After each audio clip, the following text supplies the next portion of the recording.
கிருஷ்ணர் எப்போதும் தன் தலையில் மயிலிறகை ஏன் சூடிக்கொண்டார் என்ற கதை உங்களுக்கு தெரியுமா? இப்போது நம்ம அதை பார்ப்போமா குழந்தைகளே?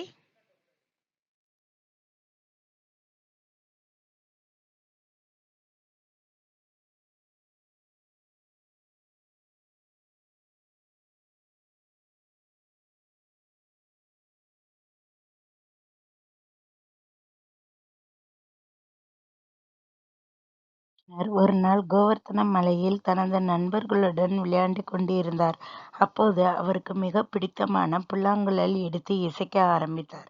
அத்தெய்வீக இசையில் மயில்கள் மற்றும் பறவைகள் மற்றும் விலங்குகள் அவரது நண்பர்கள் எல்லோரும் மயங்கினார்கள்.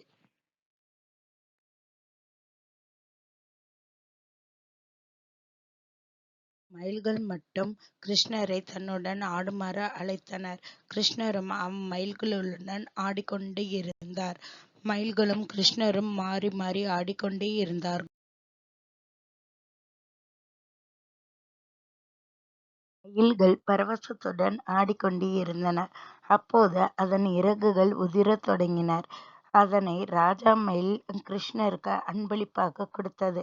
கிருஷ்ணரும் அவ்வன்பளிப்பை மிக பெருமிதத்துடன் ஏற்றுக்கொண்டு தன் சிரசில் அணிந்து கொண்டார். இதுவே கிருஷ்ணர் மயில் இறகை சூடியதற்கான கதையாகும்.